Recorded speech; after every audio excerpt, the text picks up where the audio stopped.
Good morning, and welcome, like I say, to a gloomy Djuma game reserve. It is a little bit overcast and chilly this morning, but it still has lots of promise in the air as we get going on a very fresh day. Now, my name is Tristan, and on camera today I've got VM, and we are live and interactive from the northeast corner of South Africa, which means #Safari Live on Twitter or the YouTube chat if you want to get hold of us. Right, now the plans for this morning are to just head down slowly towards Twin Dams, see if anything was around Gowrie Dam while we do that, and try and see if we can pick up on some tracks that we can then get started on. I was just discussing with VM when the Nkuma Pride will be coming back to Djuma. VM thinks, well, both of us are of the opinion that they maybe are in Buffelshoek this morning and that they might be back tomorrow, because we know they crossed into Manyeleti yesterday, so I think we're going to see them on Buffelshoek. Well, they're going to be on Buffelshoek this morning or today, and then tomorrow they're going to be back at Djuma. That's what I think, but we'll have a look around for them anyway. I didn't hear any signs of the Birminghams during the night. There was no calling that I could pick up, so we'll just check around in case maybe one of them has used the Djuma gym and has decided to move north-south through it and find some sort of tracks of them, and failing all of that, well, we might head back into the area where we had Tundi's tracks this yesterday afternoon and see if maybe we can pick up something on her. So that's the kind of plans for the morning. Hopefully it will be a successful one as we negotiate the terrain.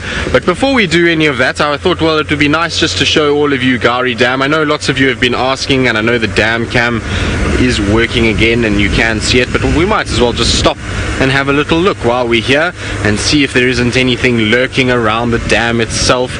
Of course, we've got to just be mindful that there are guests around. I think, in fact, they've just gotten going now, so we don't have to stress too much. We can actually park right here, which is good news. So I always like coming down this little section here because of the nest cam and where that little pan is. So the little pan directly in front of me over here, that's got quite fresh water, and I find that the animals really like to go there and drink. So even though Gowrie Dam might have water, you'll find that the animals themselves prefer drinking out of this shallower, kind of smaller pan. It's probably find that, particularly with things like the cats, that they feel a lot safer by drinking there than they do out of a big dam like Gowrie Dam. So I'm just going to try and get here where we can get a nice clear view of the dam itself. There's nothing actually at the dam at the moment other than a couple of birds and a squeaky rusty, but the dam is looking much fuller than I thought it would be. So you've got water that's now stretching all the way across. It is a bit deceiving in that this is not very deep. So most of that you see there is probably, I would say, about calf deep towards the middle if I was to go and stand in there. So if we get a lot of hot weather very quickly and not too much more rain, it will start to dry quite quickly again, and we'll see a thing where it will shrink, much like what we saw over the last month. So in September we saw that this dam dried very quickly, and so I'd imagine that we'd see something quite similar. The good news is that it's going to attract things like elephants and buffalo and those kind of things. It's at least big enough for that.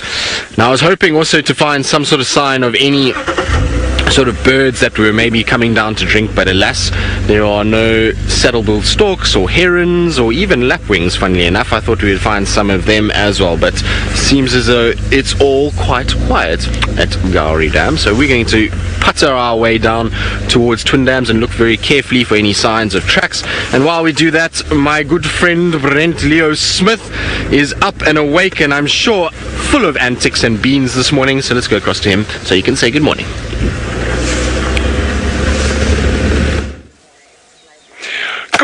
Good morning, and welcome to the marvelous Masai Mara here in Kenya. My name is Brent. I have Fergus Clark camera on camera today, and we're hoping to find some lions. Remember, #Safari Live if you want to ask us any questions on Twitter. Now, hopefully Tristan has remembered everything I taught him and is able to find you some lions and leopards back at Djuma. Okay, now we're just dropping down now. There's quite a bit of cloud cover this morning, which is good. It means some of the predators might be moving a little bit later in the morning. So there we go. Look at that. Isn't that gorgeous? A little bit of Fergus Clark's favorite crepuscular rays. Unfortunately, they're not stretching, or some of them are stretching all the way to the ground in the background. Yes, to the left slightly. There we go. And there goes a balloon lorry that's going to go fetch the balloons after they land. And there is said balloon, the wonderful multicolored stripes of Governor's Balloon Safaris, silently sneaking out over the Mara. Now, of course, we're not silent and we're not sneaking, so let's carry on.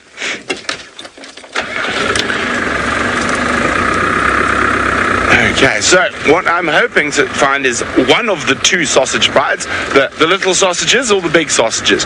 Now, of course, that's nothing to do with their size. The little sausage pride is made up of 2 lionesses and that very distinct pale cub. The bigger sausage pride has got about 5 lionesses, 2 young males. Now, both these prides have different male coalitions, and the pride that is closest to us, the little sausages, they have the triangle boys or the Chitwa boys, those 4 males that dominate over them, and further south the big sausage pride has a coalition of 3 that I think thus far unnamed, but the one male is very, very particular. He's got that big cut through his nose, so he's easy to spot. I actually think he's quite a murderous male. When we're out on the all-nighters, the one night VM and I watched him murder 9 wildebeest and eat a little bit of one. He just kept walking, roaring and running, sort of scrimmage style, just bouncing into the herds of wildebeest.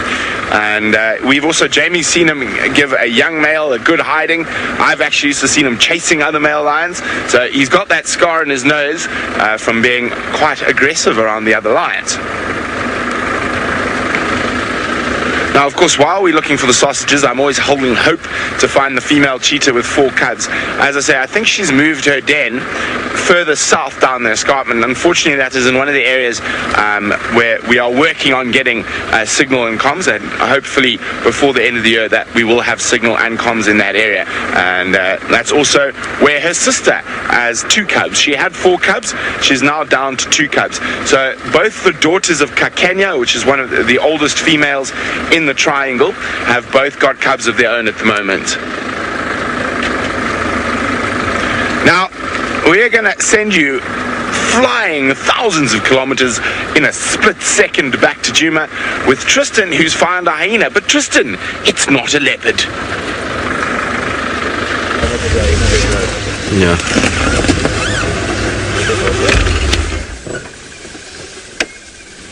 We do indeed. We have 2 loping hyenas that are moving northwards and slowly up towards quarantine. So we'll follow them for a little bit and see where they go.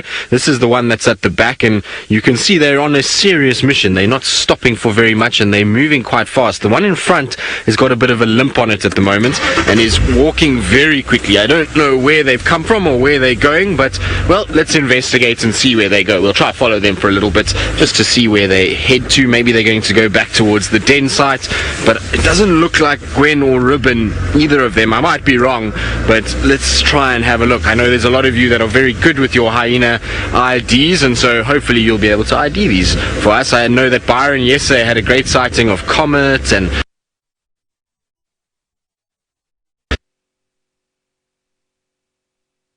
it'll be interesting to see who these 2 are and where they are heading. I still battle with all the hyenas. It's difficult to get them all right, but here's the one that's limping. You can see it's an older individual that is limping, and it's not a bad limp for a hyena. Hyenas, I've seen them walking with far worse than that. In fact, there is even a hyena that is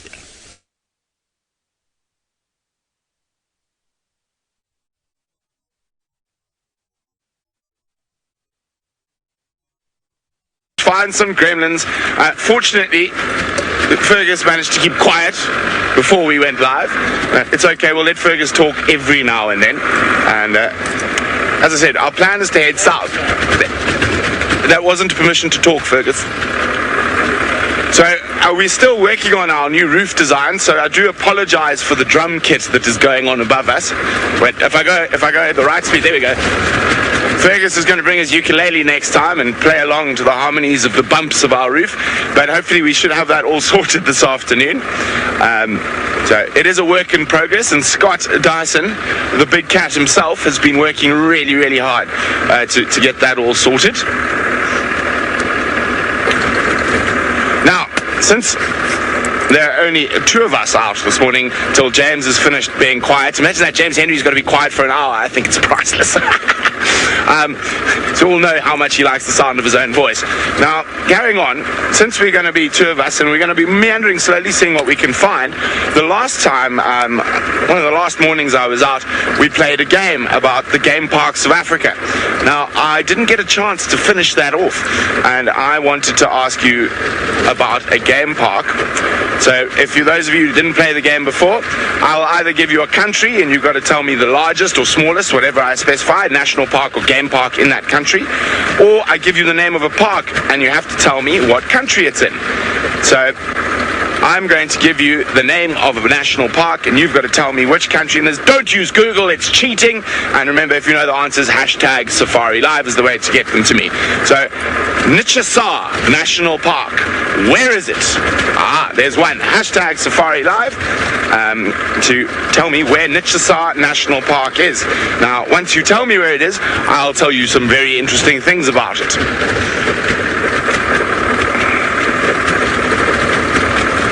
Now, I'm quite excited for our next leave. Jamie and I are heading to Uganda. And our first point of call is to go see some shoebull storks. And then we're going to go white water rafting down the Nile River, which should be very, very exciting. Everyone is loving my my kikoi. This isn't actually a shuka this morning. This is a kikoi. This is slightly different. So I call this is my black tie kikoi. It's my fancy one, you know, when I need to dress up. This is me dressing up. I put on my black tie kikoi. So shuka is slightly different. Shuka is generally quite a lot bigger and wrapped around your whole body. Kikois can be used as a sarong, a scarf, a headscarf, a beach towel. They're very, very, very, very useful things. Jamie's got a bluey purple one I've been eyeing, but she keeps it away from me because, as you know, I have a slight obsession with these things and I tend to collect a lot of them.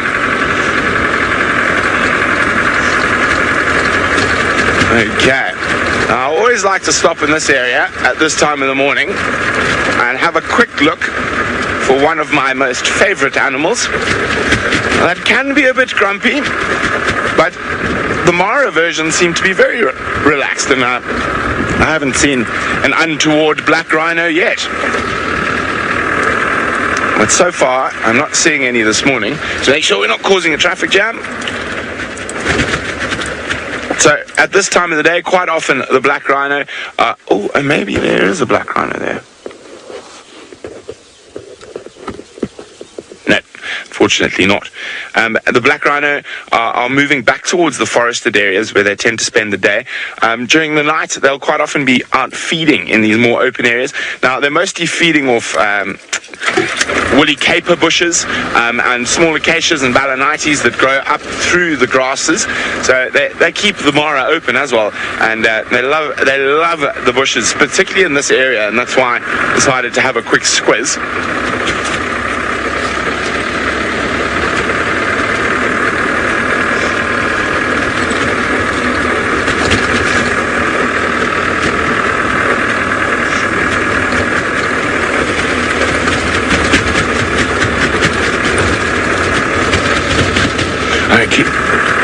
Oh, we've got some answers for the natural. Buddy Boy and Izzy. Oh, I thought it was going to be a humdinger. I wonder if you guys cheated and uses Google. Nichisa National Park is indeed in Ethiopia. So Ethiopia is the correct answer. Now, the most incredible thing, and it's on one of my hit lists to get to in Africa, is it is the home of the world's rarest bird, so proclaim. There is the Nichisa nightjar, which is known from one single road-to-kill wing. And it was deemed a new species, and there have been many teams who have now traveled to the Nichisa plain to discover or rediscover or find that nightjar. And it has been found since, but there's probably only ever been 5 sightings of that particular nightjar species. So isn't that incredible? So that's Nichisa National Park in Ethiopia, and that is one of the places. A skip and a quick flight to the north. But Uganda first, as I said. Now, Let us have a look. No, nothing in the lugger. So it seems like Djuma is having some problems. Hopefully they'll be back on board shortly. Till then, you stuck with me, aren't you lucky? A little bit less lucky with Fergus. But we will take you on the best trip we can while there's just the two of us. What was that, Fergus? Fergus said thank you. Oh, Fergus. We do love you dearly. Okay, so we're now leaving Angama lion territory and heading into sausage pride territory.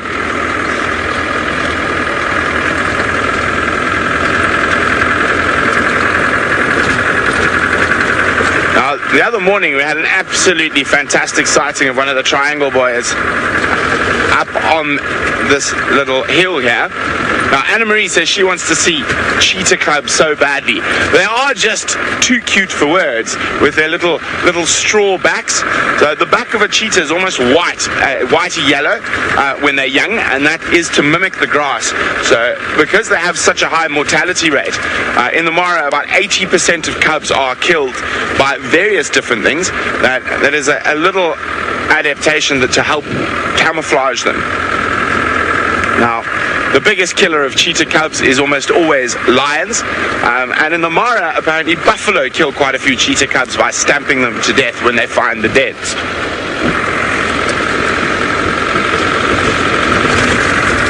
So we're going to get ourselves onto the high ground and have a squiz around again.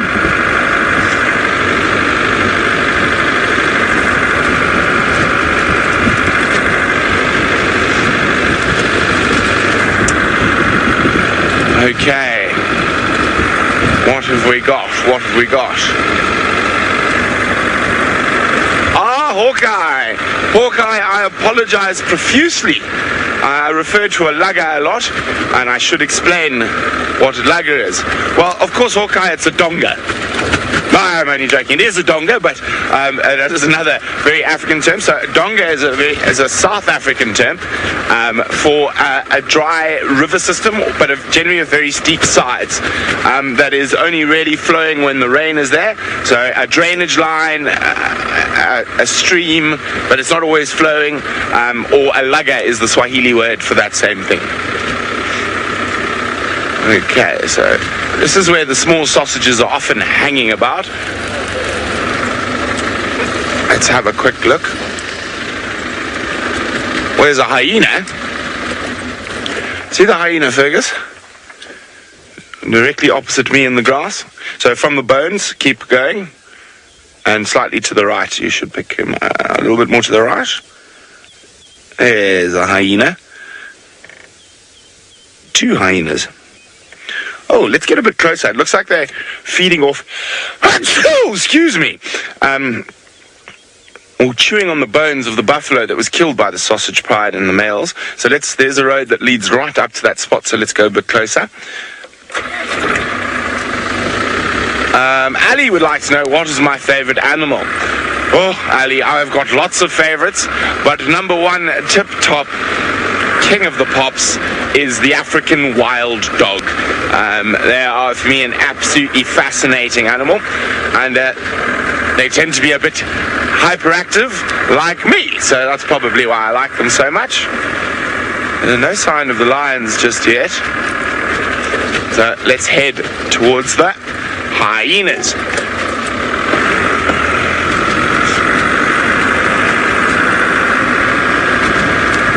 Now, just because the hyenas are here doesn't mean that lions aren't around.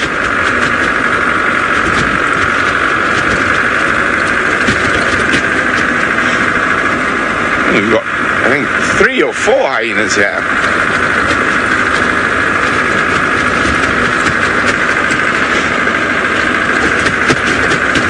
Three. Gonna find a spot that's not so muddy. Oh, here we go.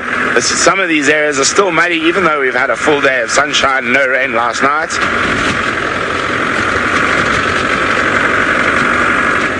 Oh dear, hold on. Just in case it gets a bit sticky, there we go.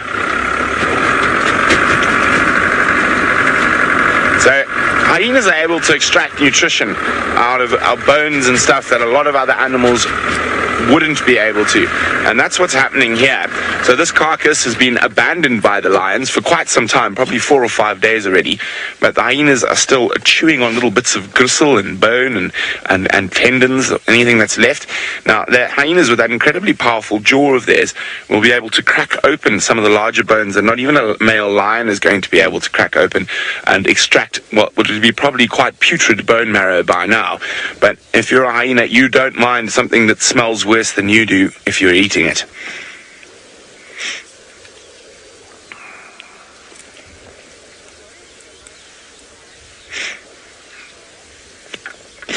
Bombo Girl's wondering, what is the largest clan of hyenas I've seen in the Mara? The most hyenas I've seen together were over 50, but that was 2 different clans having a clan altercation. But the largest clan that I know of is the Paradise Plain clan, or the Governor's clan, and they're said to be 123 individuals in that clan. I've only ever seen about 30 of them together, but well, we haven't seen them having a proper fight with lions yet, or in a clan dispute with the neighboring clan. Now, the neighboring clan is also around the same size, and I've seen them. Their den is around Double Crossing, and they also have a massive clan there. Now, while I look at the hyenas, I'm just going to do a quick pan with my binoculars to see if I can spot the lions or possibly the cheetah who's got the cubs.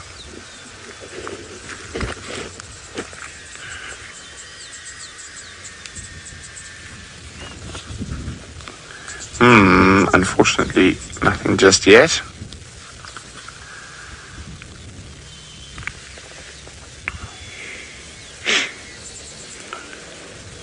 So, Nancy, as I was just explaining, yes, hyenas are able to get nutrition out of the bones that other scavengers and other animals can't get, and that's due to their really, really powerful jaws. They can break open bones and get to the marrow that a lot of other animals are incapable of getting to. And they're really good at chew. It looks like one is chewing on the hip there. Yep.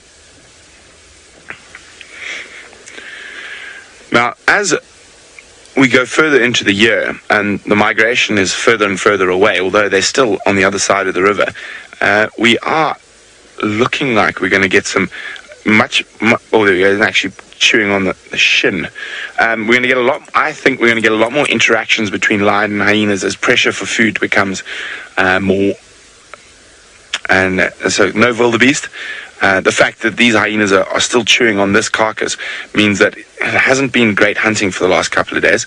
And you can see normally the hyenas we see in the Mara have massive bellies almost dragging on the ground. Now, this could mean that these 3 that are around here are just very low-ranking individuals, and that they're not getting the best of the kills that the hyenas are making, because the hyenas in the Mara do a lot of their own hunting. These clans kill hippo, buffalo regularly by themselves. But of course, if you can get a free meal, it's always better.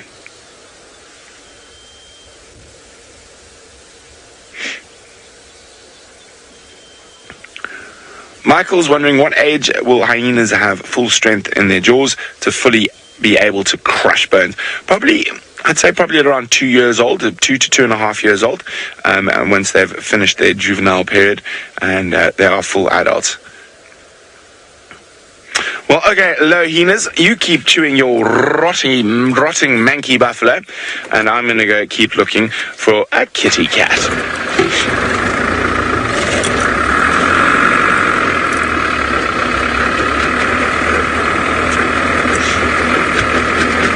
Bye, hyenas. Oh, there we go. We got the drum kit going as we go over the bumps. Okay, now this is where it gets fun, because quite often there's some sticky spots as you come over the stuff. I know it'll be okay. Not too bad.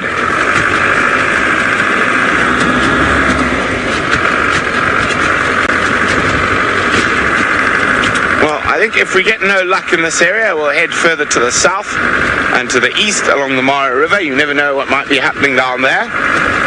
we could find Scar and the Paradise Pride.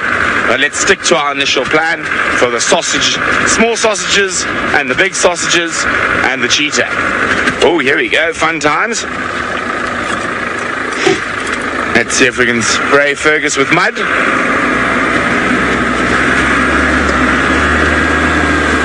There we go. Easy does it.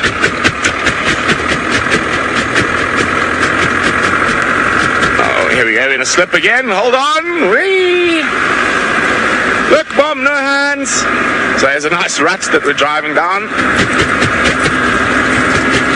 That looked like a bad one. You could get stuck there.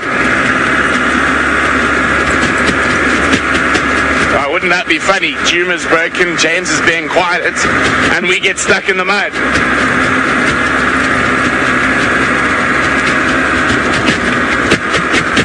There we go. Okay.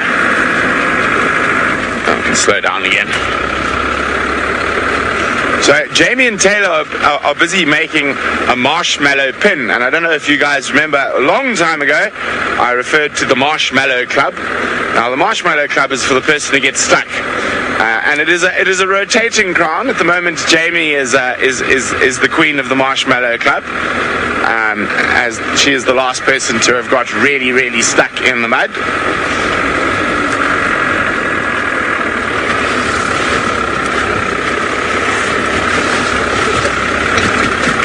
Good morning, good William. William would like to know, are there lots of animals? Yes, William, there's a lot of wildebeest carcasses, and I will keep a lookout to see if I can show you one. There's a lot. Obviously, after the migration comes through. Oh, here we go again. Let's go. Not too bad. There are some particularly bad spots along this road, though. My poor car is so filthy.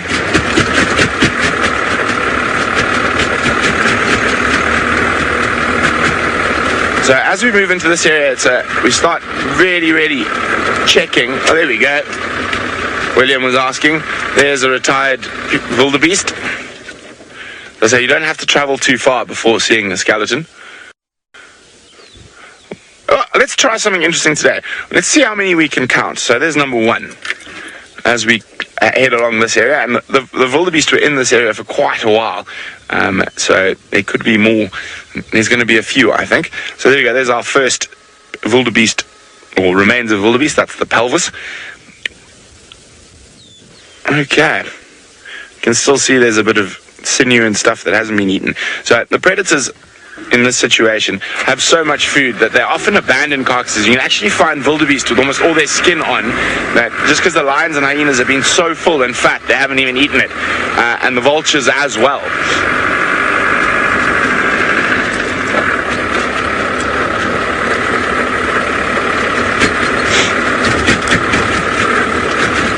Fact and fiction would like to know what happens to the bones. Is there an animal that eats them, or do they just decompose? Well, a combination of both.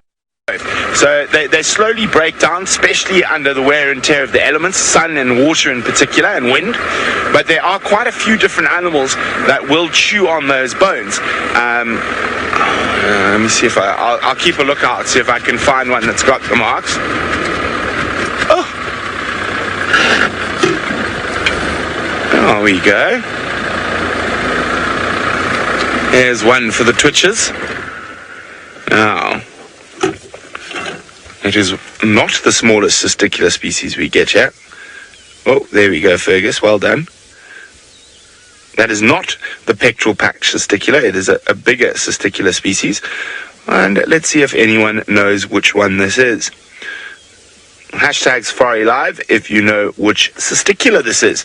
Now, of course, in the birding circles, testiculars are referred to as LBJs, little brown jobs. This is one of the more easy ones to identify.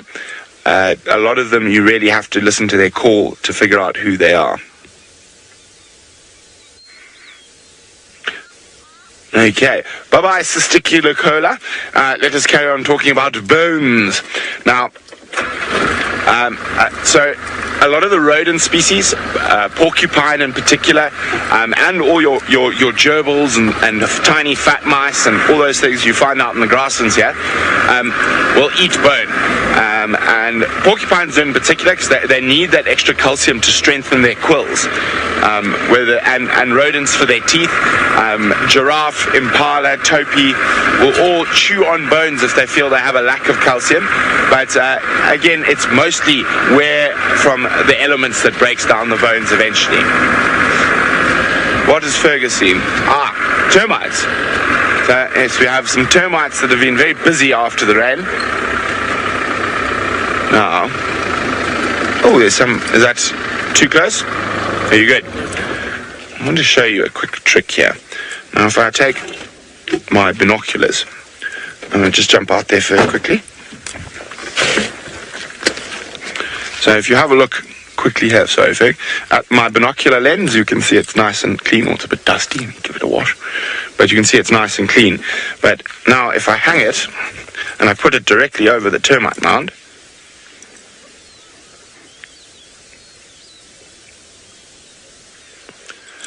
it's too cold. By the time I get back, but it mists up. So the termites exude a lot of heat. On really cold mornings, you can actually see steam coming out of it. And these are black mound fungus growing termites, and they maintain a temperature of around 32 to 33 degrees exactly, which is the optimum temperature for growing fungus. So if you ever, a good survival tip, if you don't mind being bitten by the old soldier termite, is if you are stuck out in a very cold place in Africa and you need warmth, you need to find an active termite mound, and you can sleep on that and it'll give you quite a lot of warmth to survive. Yes, Fergus, that was made overnight. Actually, probably just after the rain yesterday afternoon. Unfortunately for these termites, it's not a good place, because every time they build, it's on the road. Someone will drive over it. I'll drive around it though. They are incredibly quick builders, and you can see that black soil has been brought from deep.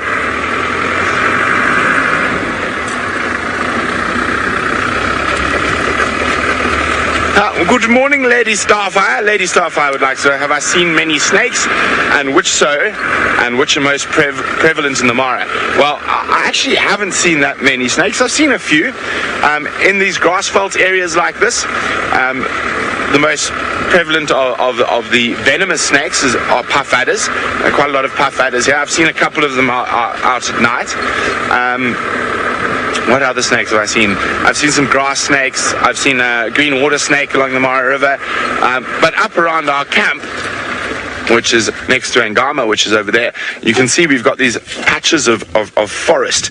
And in those forests, there's a very scary looking snake. Although so far I've seen them to be quite timid, and it's called a black-necked spitting cobra. I've seen them in camp.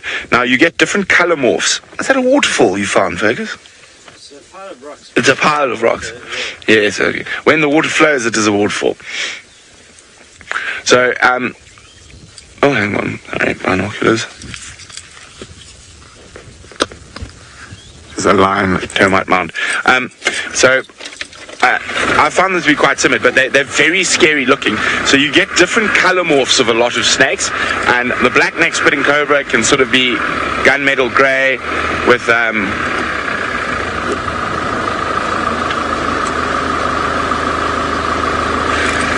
okay, you see. Okay, you see that little. Back to the right, Vic. You see the green gardenia? Just to the left of it, there's a small bush. So left. 1 second, Fergus is leveling. Come on, Ferg, man. There we go. In that little bush there looked to be an auger buzzard attacking something. There we go. You can see there's an auger buzzard there. But it looked like it was after something. Oh, there's 2 auger buzzards. Maybe they were after each other. Maybe love is in the air.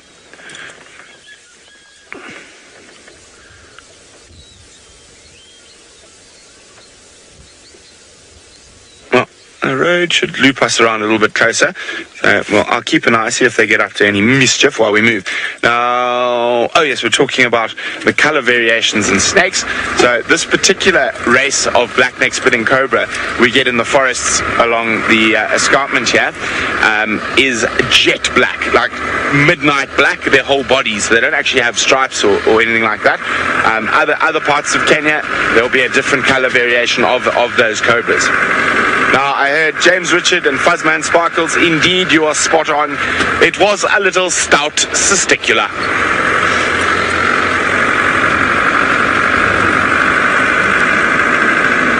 Okay, we are now in prime sausage, or little sausage territory.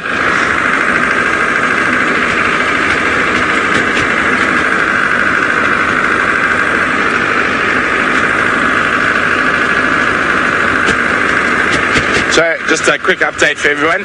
Alex is working on trying to get Djuma back up and running. Hopefully they will be shortly. Till then, you with Ferg and myself. Happy days. What? Finally we get to dominate. Yes, we don't need the other feeds. Bar humbug to them. Yes, hashtag Ferg and Brent. There we go. Okay, now this is also the area where we've spotted that female cheetah hunting, although we haven't seen her in this area for about 2 weeks now, which is why I think she's moved her den further south, or there is always a possibility she's lost all 4 cubs.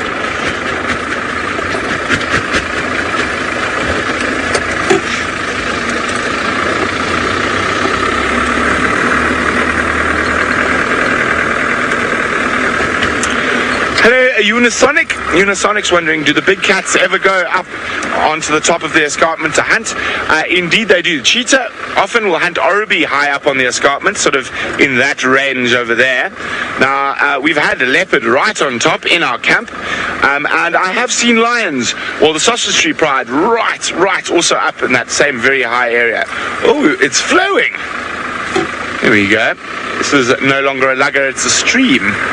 Holding on. Big hole.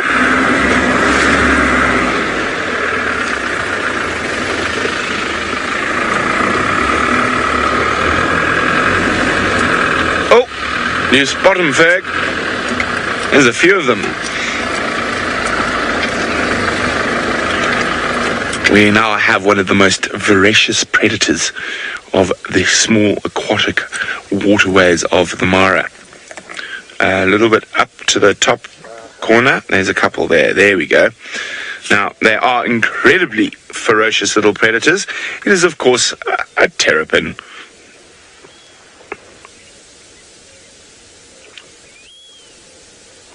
I always think terrapins look at you with the most absolute disdain, especially after you drive through their puddle and they've got to surf out of the way. Now, all aquatic insects fall very much within their diet. But one of my favorite things is actually watch terrapins eating ticks off big animals like buffalo, that wallow, and hippo that wallow in the mud. And the buffalo get very angry. I've even seen a buffalo try charge a terrapin and whack the water, and he couldn't obviously get anywhere near him. Oh, he's disappeared. There's one on the move. Oh, and he's also disappeared. It looks like he's got mud stuck on the back of his shell. He's hiding. Okay, well, terrapins. The terrible terrapins. I'd say a terrapin, imagine a terrapin the size of a crocodile would be quite a fearsome animal.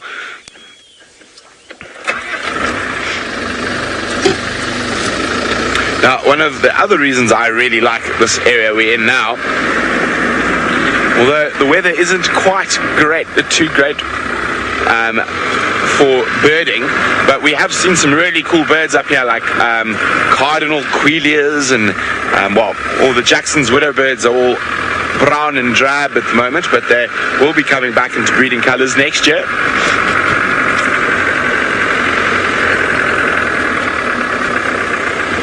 Okay.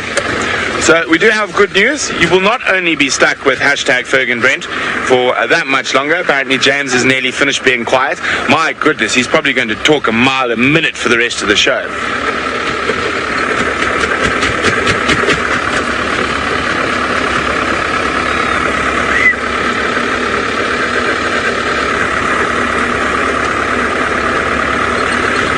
Hello, Buddy Boy. Buddy Boy said, I mentioned that cheetahs lose cubs. How do they lose cubs? Well, Buddy Boy, lions kill cubs. So they're probably the biggest killer of cubs in the Mara in particular. I'm just looking for the lions, speaking of lions at the moment. Buffalo will trample the cheetah cubs if they find them in a den. And they can be very, very aggressive towards things. Pythons, which is another snake I forgot to mention that's quite common in the Mara. Python will eat cheetah cubs and lion or leopard cubs. Leopards will kill cheetah cubs. Jackals will kill cheetah cubs if they get the opportunity. So all the other predators will, given the opportunity, kill another predator. There's an elephant. Well spotted, Fergus. He's in one elephant while he's drifting away. There he is. An ellie right up on top of that hill. Now, the elephants really do seem to enjoy their escarpment. They climb almost vertical hills to get up to some scrumptious bushes and grasses up there.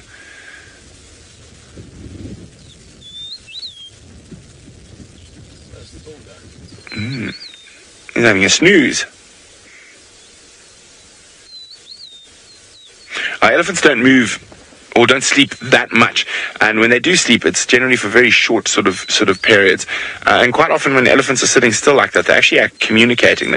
They're talking, and their low frequency rumbles can be heard well over 10, 15 kilometers, and that's at a level we cannot hear. Now, there was a bit of a, I'm not going to say his name, but there was a bit of a nutter who used to think elephants could speak to each other over 300, 400 kilometers. Unfortunately, I don't think that's true. It would be nice, and I think it is a bit of a fib. Cell phones. There we go. Felix says elephants have got cell phones. Well, here we go. We've got some zebra, some topi.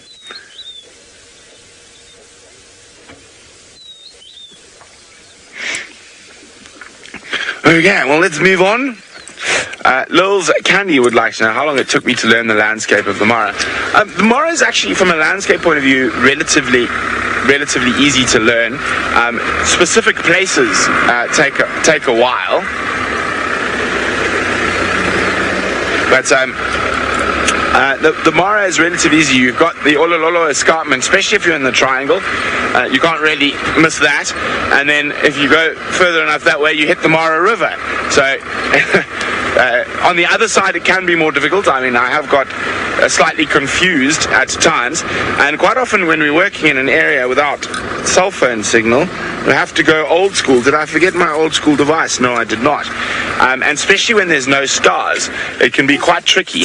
And even our rangers get confused sometimes. So always. And this was my grandfather's, and this has traveled with me.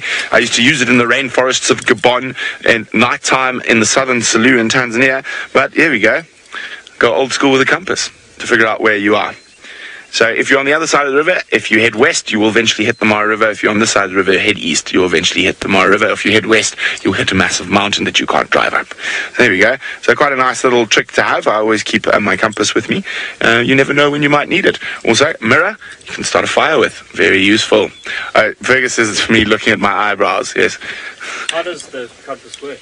How does the compass work? Well, you look for the red thing and it points north. Unfortunately, in our car, it's working at the moment, but quite often with our cars, when the broadcast equipment on, so I move it sometimes down here, it plays havoc with the compass. It actually starts spinning. So there's obviously some form of magnetism going on here. So when I really want to be very sure of what direction I'm going, and so I could, there we go, if I turn it now. See, now it's getting that magnet, there we go. So there we go, north.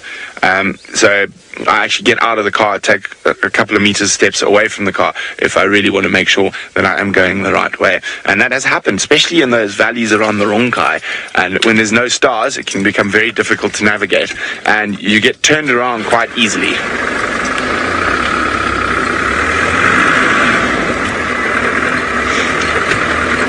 Fergus, didn't we see the cheetah together here last time? It was around here. So hopefully Fergus is going to bring us some cheetah luck today.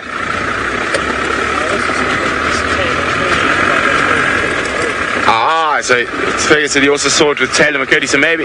Oh, there's our second one. And I was chatting about that sometimes they're not even eaten and the skin is just all on the carcass. So there's another wildebeest there. We've probably missed a few, but I mean, that's 2 in about 300 meters.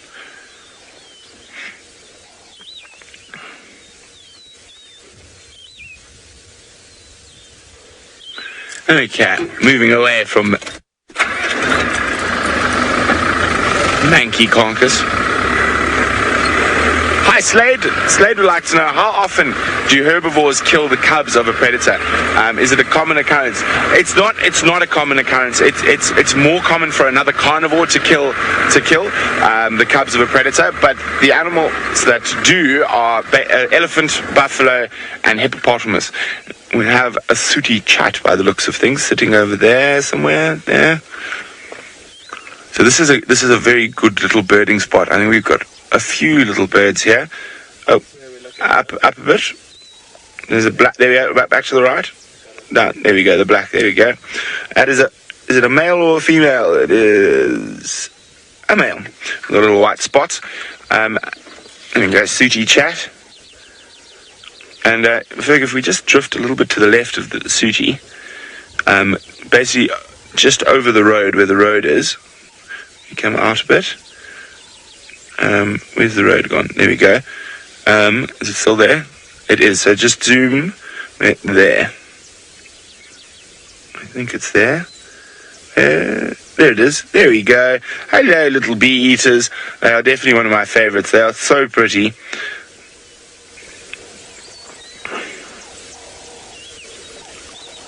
Busy little bee eaters. Now, of course, they get their common name, the bee eater, from the fact is when they catch stinging insect, bees and wasps, they beat them against branches to remove the sting before they swallow them.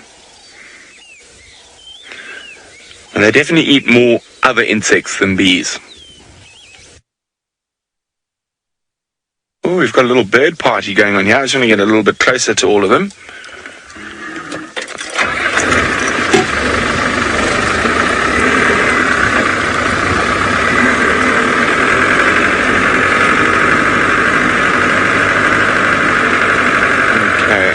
Where did those other birds go? I thought I saw some grenadiers. Oh my goodness. I don't know whether I'm excited for you or scared for you, because James Henry has not said a word for a full hour, but he's now about to unleash the full mastery of his vocab on you. Let's go see what he has to say.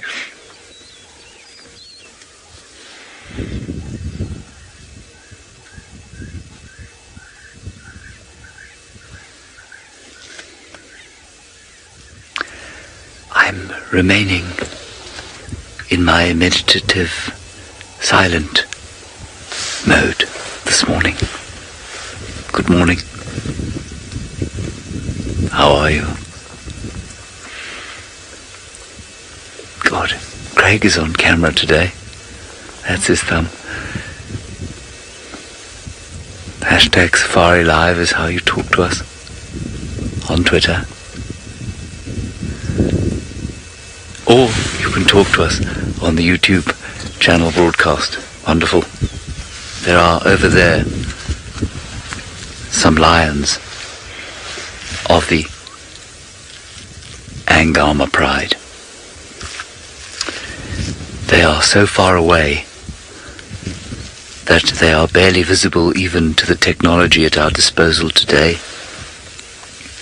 But fear not. They are not doing anything today. They are just lying about. There is also in the background an elephant.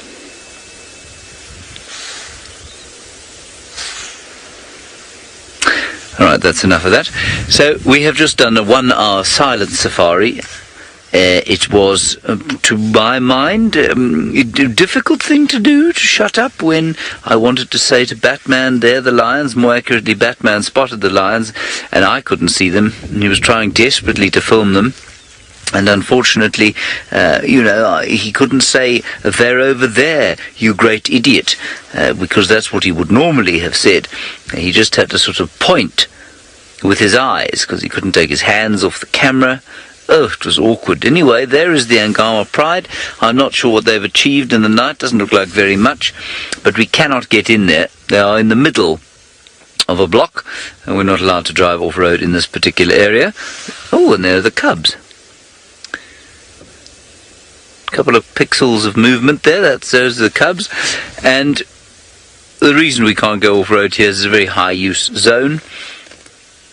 And you always take a bit of a chance with the Angama Pride, because if they are in a block like this and you don't see them, well, then you have to go a-looking for something else. And that is what we are going to be doing now. I think we'll probably head around to the south and to the east. We did sort of do a loop of this block for the majority of our 1 hour silent safari. We found a couple of birds. We found a flower at the end there, Desperation Stakes. And then we found the lions at the end. I have a nasty suspicion we're going to have to do the 1 hour safari again. Okay, let's continue. Everybody, I'd like some questions and comments, please, just so that I can get my larynx moving today.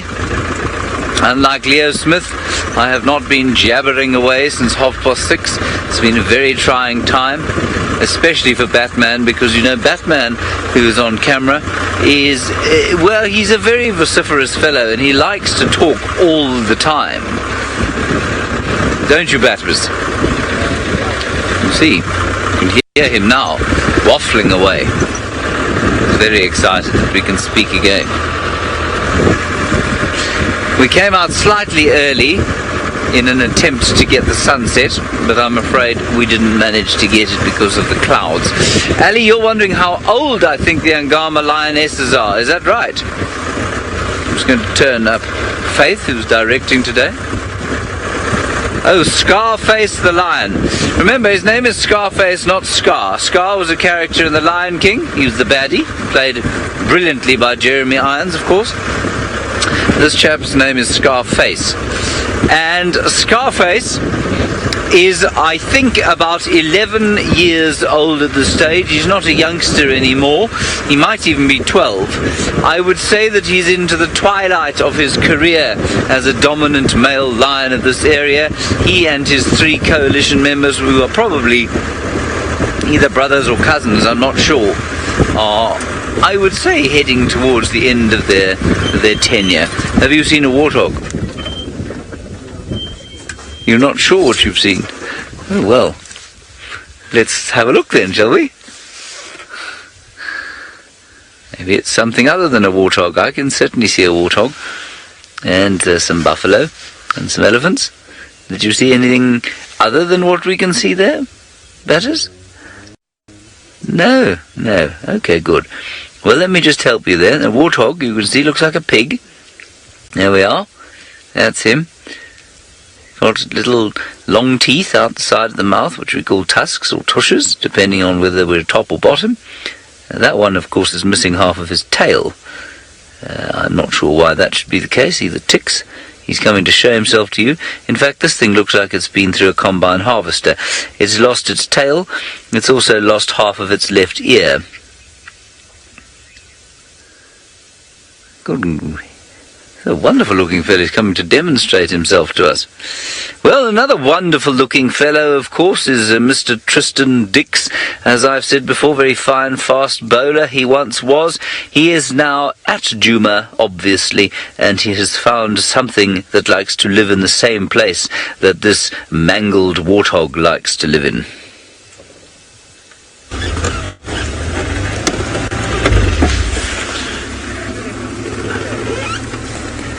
Well, as you can see, we've got the little prince that is moving around in amongst Chitwa Lodge. You can see a few sticks and other things there, which I apologize about, but you know how he is. He likes to be in it. And so what is really interesting about the sighting, and because we've only had no leopards around lately, we've decided we're not going to give you 1, we're going to give you 2, and just in case 2 is not enough, because there's Thamba up in the tree with his friend Hosana down below, there's also a 3rd one here as well. So we've got 3 different leopards. You see the 3rd one, Vildi, that is just on the other side there. So like I say, I apologize, we're in the middle of Chitwa Lodge, but there's the 3rd leopard over there. So what I looks like to me is Thandi, Hosana, and Thamba. That's what it looks like. Now, Tamba's got a bit of kill up in the tree. You can see Hosana messing around. So let's rather look at the ones up in the tree than these two that are playing around in amongst all of the stuff. You can see Hosana doesn't really care too much. He's sniffing around, checking which guests have been sitting on what things and what has been actually happening. And now he's going to come up towards the tree, and it's going to be interesting to see what the reaction is from Thamba up in the tree. So we have a leopard trifecta, and I was saying to VM, I wonder if we're going to get all T's. There you go. He's picked up a piece of a leg. So this is what remains from Tingana's kill. So this is actually what really is quite incredible about all of this, is that this is 4 leopards that have fed off the same kill, plus 2 male lions, basically, is what we have. It's a really incredible situation. So there we go. There's Tingana having his feast and going to chew the last bits of that leg. How cool is this? Like I say, so we didn't have leopards for a few days, but we're more than making up for it now by having a whole bunch of them all together. So, Linda, you say it's cat a day after all. Well, yes, it is about as good a cat a day as you can ever ask for when you get not one but 2, well, not 2 actually, but 3 leopards all in one place together. Cat a day certainly is off to a rollicking start. So, super, super cool to see them. And you can see there's Thamba busy tucking into whatever it is that is up there. I'm not sure what he actually has, but amazing how relaxed they all are together. And what amazes me about this whole situation is that Thamba is feeding, Hosana is feeding, and Thandi's just sitting and not even paying attention to either of them, and neither of the boys are growling at each other at this stage. It really is very odd. They are, after all related, and they all have their kind of situation where they are in the same bloodline. But now, I didn't dirt you wondering if they possibly could fight. Well, we know that Thamba and Hosana have come together and that they have growled and hissed, but there was no physical kind of contact that was made between the two of them. So it's an interesting sort of situation. They're both young individuals. They're not dominant yet, and therefore they're actually a little bit more tolerant. But it's going to be super interesting to see what happens once Hosana, let's say, finishes this leg, or Thamba finishes his, when they come back down, as to what the interaction is going to be. The amazing part about all of this for me is that Thandi is sitting with her back to both these boys and is not even caring whatsoever. Well, what I presume is Thandi sitting over there. I think it must be her. It looks like it's quite a bit bulky, so maybe it's not actually her after all. But I think it's Thandi over there, and that means that she's actually not even perturbed by the presence of Hosana, who's lying closer to her than Thamba and is not in any way defending it. Is that Tingana? It is Tingana. It is a male. So all 3 are boys. How ridiculous is this? That is amazing. So it's a father-son weekend. It's a getaway. We're all going away for a holiday. That's absolutely unbelievable. I would never have expected Tingana to be this relaxed with 2 young boys who are feeding off kills that he's made in the past. That is the most insane thing that I really didn't think that would be the case. It's amazing to see. And the boys are crunching. They're eating and they're feeding quite excessively. So it is... I'm quite surprised. Maybe it's Mvula. Mvula we know would not be too worried about this, but I can't see nicely to actually know who it is. With their back to us like that, it's really very difficult to tell who this individual actually is. But yeah, I don't know. It's definitely a male. That's for a big male. So we'll have to just go around just now and have a look at who exactly it is. Now, Thamba is still peering through his bush at the top there. He's just watching what's going on and every now and then feasting on what's happening. But how ridiculous is this? 3 male leopards in one sighting is just absolute chaos. It really is.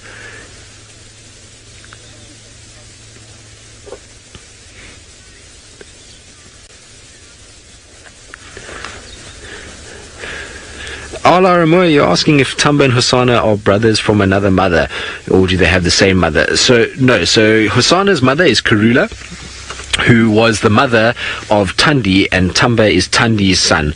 So, it just goes to show that basically they are stepbrothers, if you want to call it that, I suppose. It's in a weird way. So, it's Thamba's grandmother is Hosana's mother. So, actually, they it's an uncle relationship, isn't it? Yeah. Yes, there we go. So Hosana is the uncle of Thamba, if you wanted to put it in human terms, but they are of similar age, which is where it gets all a little bit confusing. But they are related by blood, so they have the same bloodline coming down. And interestingly enough, even though their mothers are not the same, theoretically Tingana is the father of both of them. So obviously we don't know that for sure, but that's what we think.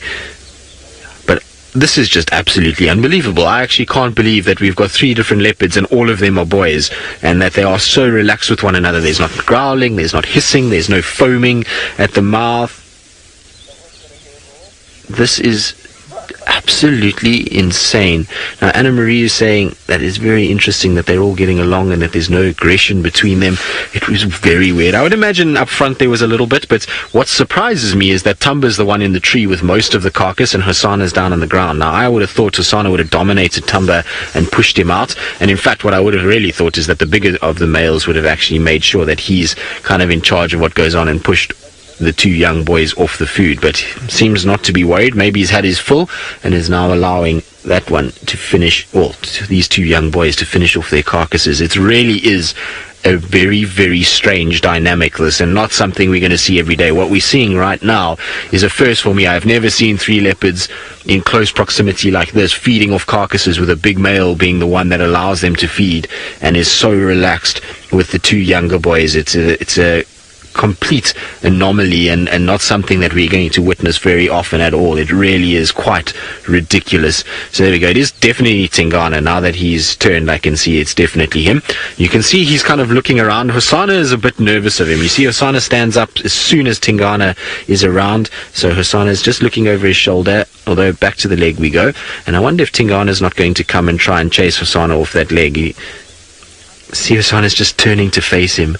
This is insane.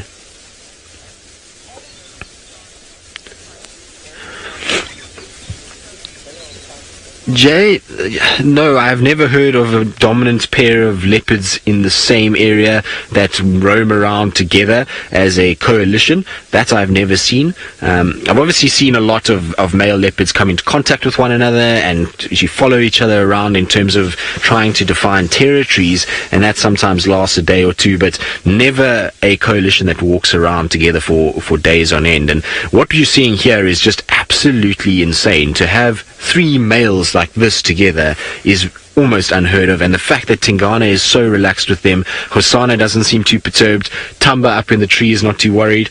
It just goes to show you that often we give these male leopards such a bad reputation, and particularly Tingana, he's got this bad rep that he's this, nasty male that just eats other leopards for the sake of it. And you can see here that both of these males theoretically are his sons, and he's very tolerant of both of them, even while they're feeding. He's not chasing them, he's not even drooling or excessively salivating. So he's obviously recognizes that these are both young individuals and his offspring, and that's why he's being fairly relaxed around them. It's going to change as time goes on, as we get a situation where Hosana and Thamba start to get bigger. We're going to have a situation where Tingana is going to change the whole dynamic, and it's going to become very, very different for these 2 young boys. He's going to be far less tolerant, especially once they start showing some size. At the moment, Tingana probably knows that he's much bigger than these 2, and therefore doesn't have to worry about anything and doesn't have to be too stressed about their sort of threat. But once they get a little bit bigger and they're starting to then vocalize, mate, scent mark, then you'll find Tingana is going to try and push them out. But this is just ridiculous. I actually can't believe that we have 3 male leopards in one sighting and that they are so relaxed. That is the key to this whole thing, is that they are absolutely chilled. And you can see Thumba's just having a field day. I think he's got the best spot out of all of them at the moment. Maybe Tingana is just a bit perplexed that his 2 offspring from different parents are sitting in the same area and everything is a bit weird for him. Maybe that's why he's a bit concerned, or I don't know. It's just such a strange thing. But Thamba is definitely tucking in to what is left of those back legs. And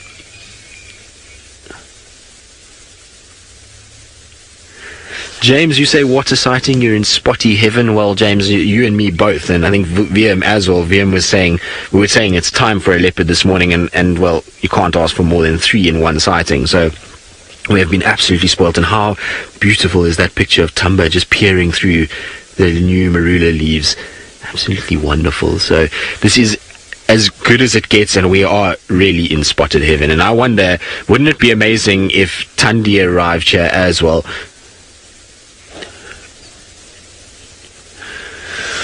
Sean, you're asking whether I think Tingana will carry on tolerating these younger ones as they get older. No, I mean, in the experience of all the male leopards that I've followed over the years, they're tolerant of these young boys while they're still small and they're not scent marking, and they see them more as their offspring. But as they start to get older and bigger and they start to develop, so the males become a lot less tolerant and will actually start pushing them out of these areas and make them sort of go off and become nomadic. So the interesting thing with these two young boys and what is going to make it very kind of different and to follow them around over the next little bit is going to be interesting, is that you've got a situation where Tingana is an aging leopard, so he is still in his prime, he is still dominant, he is still the one that is looking after this area, but at the end of the day he is getting older, and he is about 12 years old now, and so his time is starting to get less and less. And these two boys, theoretically, in 2 years' time, if Tingana is 14, shouldn't really be the dominant male, but these two boys will then be in prime position for one of them to take over these areas. So it's going to be very interesting to see whether one of these guys ends up being the dominant males in this area and Tingana then becomes the nomad. That's going to be an interesting case. But for now, his relation to them and his demeanor towards them is just ridiculously relaxed, and it's not something that we're going to see very often at all. We know Mvula was like this with his offspring a lot of the time, and even young males that weren't his, he seemed to be quite comfortable to share carcasses. But to see them like this, where Tingana is allowing them to feed and him himself not coming in and imposing himself and trying to feed, is really quite ridiculous. I've never really seen this. Even with Mvula, when there was carcasses, he used to dominate the carcass, push the young males off. He would tolerate them being close by, but he wouldn't let them feed. And you can see here both the young boys are feeding and Tingana is the one sitting watching. So it is a weird situation, and not something that you would see every day at all. Elitra, you're saying maybe it's because there's no female around for them to get a little bit kind of feisty with one another and fight over. Well, it's possible. At the end of the day, it's still with leopards, and we saw this with Thamba and Hosana when they came together at Twin Dams a month ago, is that even if there's no female and two young males that are not dominant, they're not mating, they're not pushing for dominance, they will still have a confrontation and still be some sort of aggression towards each other. They were growling and hissing. Yes, they didn't come to physical blows, but there was still some sort of growling and hissing that happened, so there was no female present at that time. This situation, I think it's more a case that Tingana recognizes these two individuals as leopards that he spent a lot of time with, that are still young and they are still under his sort of radar in terms of they're not a threat to him, so he doesn't have to worry about them. He knows that they are offspring of his, and therefore he's being a lot more relaxed about the whole situation. It's a really weird one, and like I say, there might be the fact that no female is here changes his whole demeanor. It's difficult to say, but until such time as a female does arrive, we're not going to be really sure as to why these guys are being so tolerant of one another. Obviously, Hosana and Thamba have spent time together around kills before, and we've seen them spending time at Twin Dams where they were a little bit aggressive to one another, but still kind of were in the same area. So it's an interesting kind of case study, and it's going to be weird to see how Thamba and Hosana interact, because without Hosana having a mother, he tends to cling on to wherever there's other females, and we've seen him a lot with Thandi and around Thandi, and I wonder if him and Thamba are just going to end up getting quite used to one another and walking around sort of using one another as a sort of platform to grow up and get used to each other. That's weird. Right, now, because it's Cat Day and because it is a male theme day, we'll have to call it Man Day. We've got a situation where James has also got a male cat. So let's go across to James and see what male cat he's got and what these males get up to in the meantime. I think a situation is the strong term for what we have here. What we have here is deep slumber. This male lion did lift his head. He has clearly had a very large roast meal yesterday evening, and one of the triangle boys, I'm not sure which at this stage, now fast asleep. Now he has a friend, of course, because he is in a coalition. There's his friend. and his friend is surrounded by an animal, or is being approached by an animal I think is much more interesting at this stage, and that of course is the crowned crane, which is just walking behind him there. Isn't that great? A couple of crowned cranes just wondering what on earth this lion's doing, and they're comparing of course their own crowns with his mane, and deciding whether they look better than he does, or whether perhaps the mammal has outshone them this time. Now, I don't know if you did follow our silent safari on Facebook while we were doing it, but these two male lions were yelling their heads off at one stage. So they were being very territorial earlier on. Sorry, Faith, you're going to have to go again with that. He's got a little bit of a wound. Alrighty, let's go back to South Africa. All the action is unfolding there with 3 leopards and now a scavenger.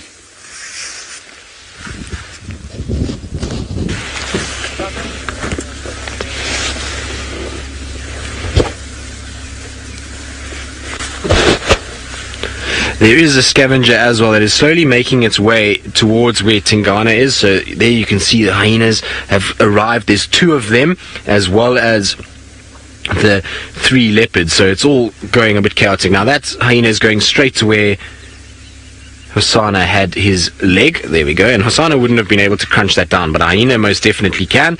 And there goes the hyena trotting off with its prize in the form of a carcass, or in the form of a leg. Now you see, look how he's crouching down, waiting for the hyena to go past. Once the hyena's gone past, he pops back up again. Exactly the same behavior that Tingana displayed. Now Thamba, of course, doesn't have to worry because he's right up at the top, and so his sort of story is that he can just sit there and watch what goes on around him. He doesn't have to worry too much about all these different things that are happening. He can just sit and feed and take it very, very easy. That hyena will make very short work of that bone. It's not something that's very difficult for him to chew, and in fact, actually, a hyena will crunch that down in a space of about 2 seconds. So you can see Hosana's just watching the hyena in the distance, not too perturbed at all by the presence of the hyenas and the proximity of those hyenas. There we go, he's just watching now that the hyena spotted him. He was just going a little bit lower. Let's see what happens now. The hyena might rush in towards where Hosana is, just thinking that there might be food. No. They seem to be in a bit of a hiatus. And we know Hosana is not that perturbed by hyenas. We saw him around Treehouse with that kill where he was very close to a hyena. In fact, they were almost sniffing one another.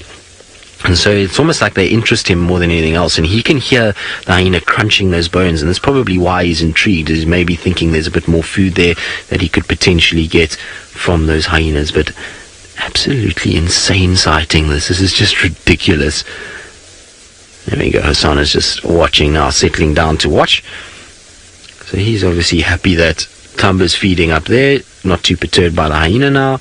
And so everybody's reached a state of just taking it very easy. Weird. This is all that this... Maybe we should do a one-word tweet. That's actually a good time for a one-word tweet. Hashtag Safari Live. What this sighting makes you feel. For me, it's just a weird sighting. It's something that is indescribable, really. I want to try and go forward so we can still see Tingana as well. Because he's popped himself behind some of the rubble that is in this area. So if we get into this position here, we should be able to at least see Tingana as well between the sort of rubble and other things that are around. But absolutely insane sighting. To have all 3 of these boys together and the hyenas is pretty ridiculous. So there we go. You can see he's just watching, and he's not too perturbed at all. Like I say, he's not salivating. It's really crazy.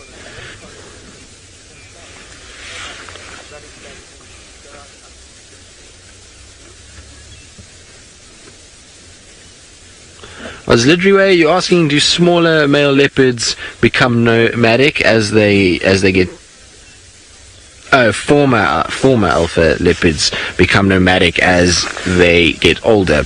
So yes, they do. So what you'll find is a situation where and a prime example of this is Mvula, is that males that are out of their prime, that are pushed out by younger males, then do become nomadic. They'll move around and just try and avoid the dominant males.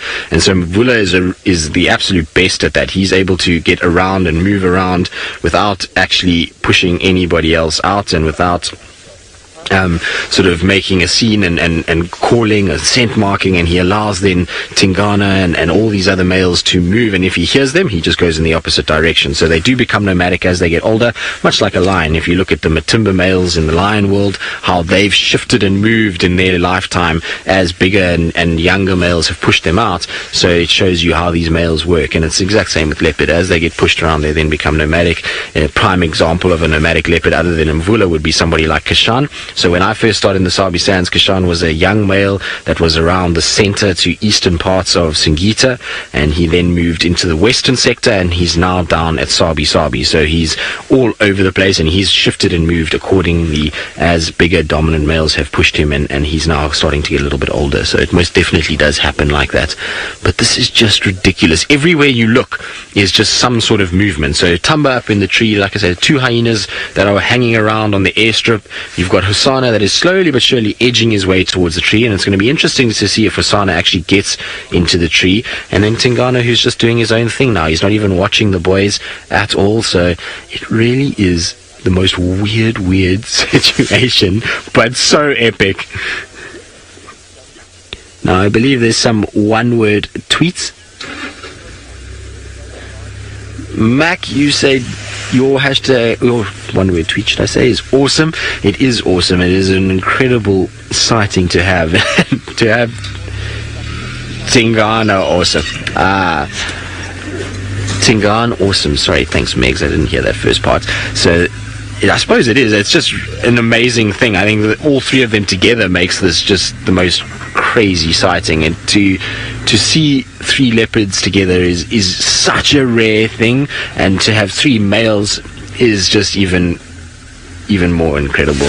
Now, Red Fire Queen, you say peculiar. Well, yes, peculiar is probably a good word for all of this. It's just a completely odd situation. And the thing is that because the behavior of these animals is so different, so, peculiar in that these male leopards, generally, they should be salivating, they should be somewhat upset that there's other males around, but not one of the 3 are like that. And it's probably because, like I say, Tingana is not too fazed by the fact that Hosana is around, and Thamba, he knows that they're younger individuals, and should he want to assert himself, he can. But it's just weird that he's not in any way going and actually bossing the carcass. I would have thought he would have been the one that would have been up in the tree with the carcass, and he would have left the 2 boys down below. But for some reason, he's not too perturbed by all of this, and so he's pretty happy to allow the 2 youngsters to do their thing, and for everybody to kind of get a bit of meal. Christine, you say this is your one word is brotherhood. Well, it's going to be interesting. I wonder if we're not going to see more and more sightings of Hosana and Thamba around one another. They seem to be occupying a similar sort of space, and at the end of the day, they're both young individuals that are trying to work their way around and trying to find a sort of way to develop and get themselves into a dominant status. And so maybe we'll see them hanging around a lot more. And we know that Hosana likes to follow Thandi, so maybe this is not the last time we see this interaction between Tingana and these 2 young males. But look at those eyes. Does he not just have the most incredible eyes, particularly when he peers through these green bushes? Those greens almost highlight the colors of his eyes, and he just looks absolutely incredible. Now, I'm hoping that he does come down at some stage, or Hosana tries to go up, because Hosana is slowly but surely sneaking towards the tree. You can see he's watching Thamba and is looking up into the tree and trying to see what is happening. And so I wonder, it's going to be interesting once they go up to see if Hosana, 1, does climb, and 2, what the reaction of Thamba is and how the size difference compares, because the last time we saw them together, they were not too far apart, and I wonder if maybe Thamba has caught up a little bit in terms of his growth. But Hosana, you can see, is starting to get a little dewlap forming now, so it's going to be interesting to see what actually happens over the next little bit. He's slowly edging towards the marula tree himself. No, his found himself his own leg, so that's what Hosana was looking for. Doesn't he look happy with himself? Well done, boy. This is just absolutely insane. Now he's going to just sit and start feeding off that. So literally directly above him is another male leopard, and you can see both of them are completely relaxed that the other one is there. Straight above him is where Thamba is sitting. It's amazing the camouflage that Thamba shows, and you can see why sometimes even spotting leopards in trees is not that easy.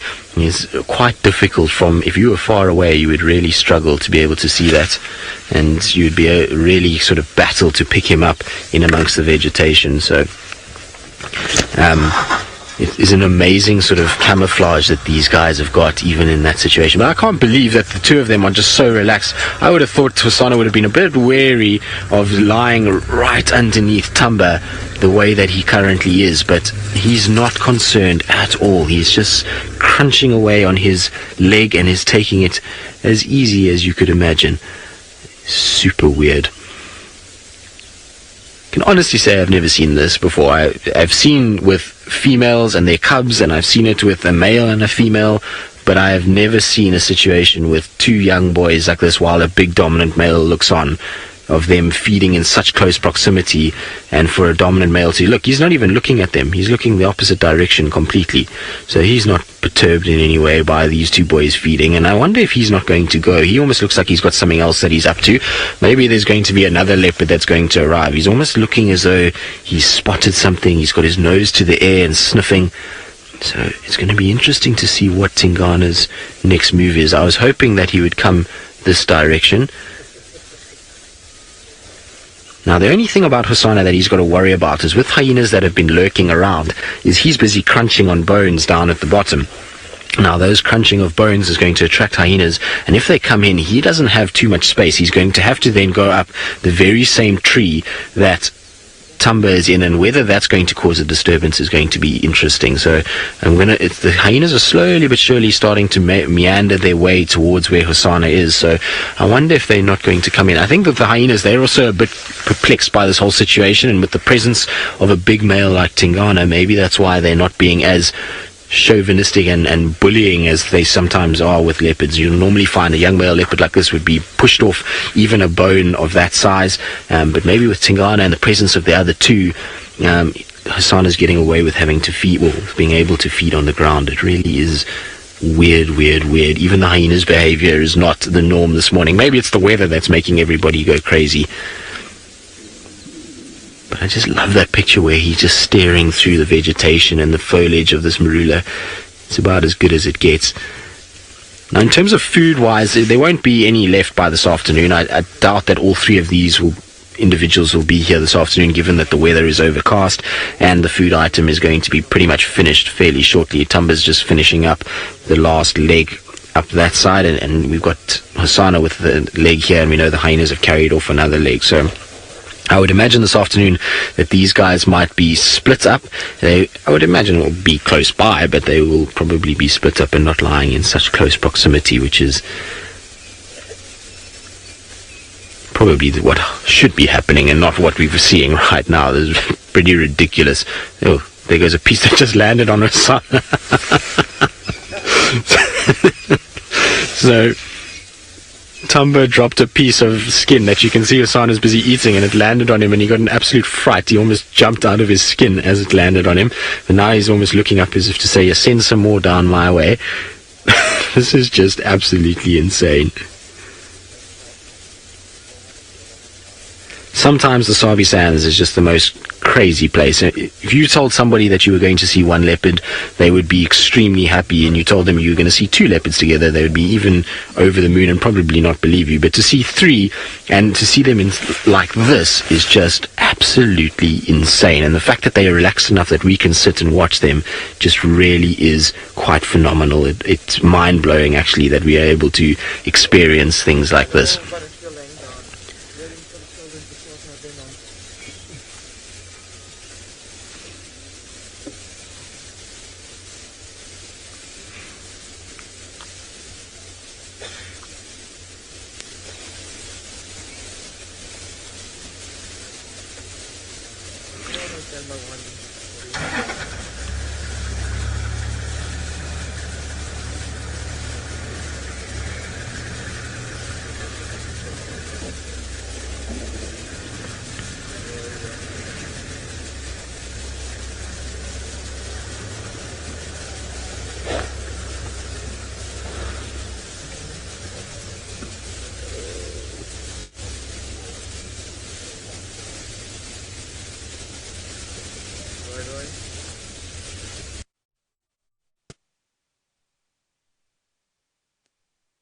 Insane sighting at the moment. So my name is Tristan, on camera today with VM, and we've got not one but two but three leopards all together, and they are all males, and it is just a very, very weird situation. So we've got Hosana, a young male leopard, on the bottom. He's now approaching about 20 months old, so he's still a young individual. He unfortunately lost his mom recently, and he seems to have tried to kind of follow other leopards around in the search of food. And what's happened is a big dominant male killed two impalas about 4 days ago. He was then robbed by two male lions, and they then left a bit of the carcasses. And so this young male has come to feed in and come to scavenge off that carcass. And then up above him is another young male. So this is Thamba, who comes from, well, it's basically Hosana's nephew, and it comes from the same lineage. He's feeding on the rest of the carcass that they've scavenged up above him, which is completely ridiculous. To see two young male leopards like this in such close proximity is absolutely insane. So if you've got any questions, remember you can post your questions in the comment section below, and we'll try and answer as many as possible. And then the big dominant male, who's the one that actually made all of these kills, is that individual over there. Now he's lying next to a lodge. We're right in the middle of a lodge at the moment, and that's one of the special things about the Sabi Sands, is that we've got these relaxed individual leopards that will move into lodges and will take sort of over and are not too perturbed by what goes on. So you can see there is a tire there, and that's from the lodge itself. And so he's lying just behind there watching the two youngsters go about their business. And it's a strange situation, and a very unique one, in that generally leopards are solitary cats, and you'll find a situation where young male leopards generally are pushed out by big dominant males. And so to have a male leopard like this that is completely relaxed and is allowing these two young males to be in his territory and to be in his area and to feed right next to him is absolutely unbelievable and completely unique. It's not something that we're going to see every single day, and it's not something that we are going to witness very often. Leopards are territorial, and that's what makes this sighting so unique, is that the big dominant male off to our left is allowing these two young males who are at the process of, well, the one is in the process of leaving his mother, so his mom is slowly but surely leaving him for longer periods of time, which is that individual up in the top there. And so he's just starting his process of now becoming this individual that goes out and starts to set up a territory. The other young male, which is the one male that is down on the ground, he unfortunately lost his mother in March of this year.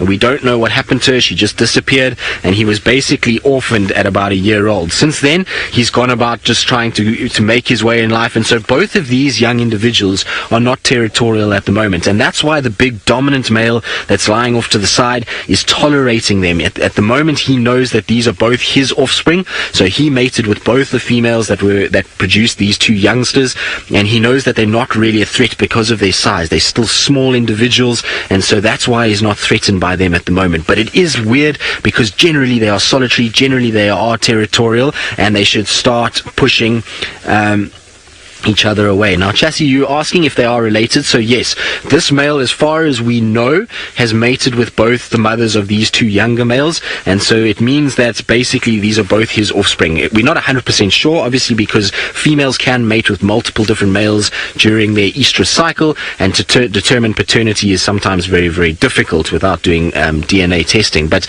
as far as we know, he mated with both the mothers, and they would then produce cubs within the time frame of him mating with them. And so basically you've got a situation that they're related from the father side, and then in terms of the mothers, the mother of this individual that we're watching now is the grandmother of the one that is up in the tree. So that is how the kind of bloodline works. So they are all somehow connected. And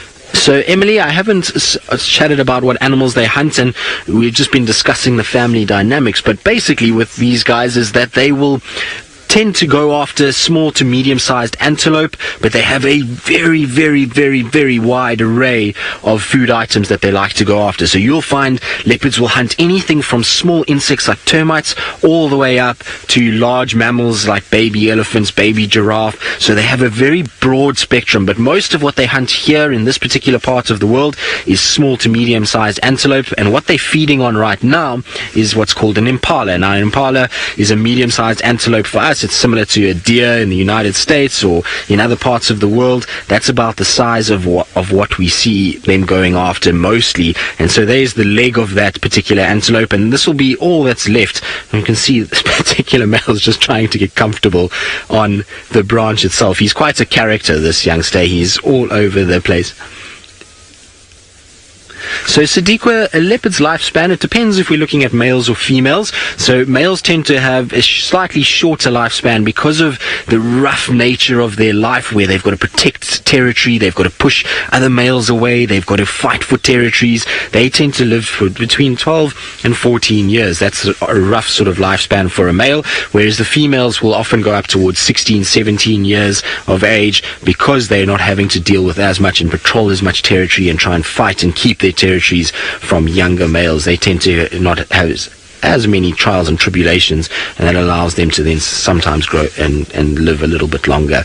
But it's not always the case. Obviously, there's situations where individuals will disappear, and you'll find males living longer and females living shorter.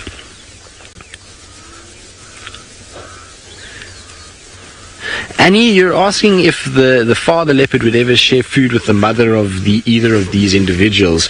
Well, not really. So how leopard society works is that a mother is completely independent from the male. So what happens is that a male will mate with a female, she'll produce offspring, and he plays no part in the fathering other than defending the territory and making sure other males don't move in that could potentially kill those cubs. So that's how it kind of works in terms of the dynamic between male and female.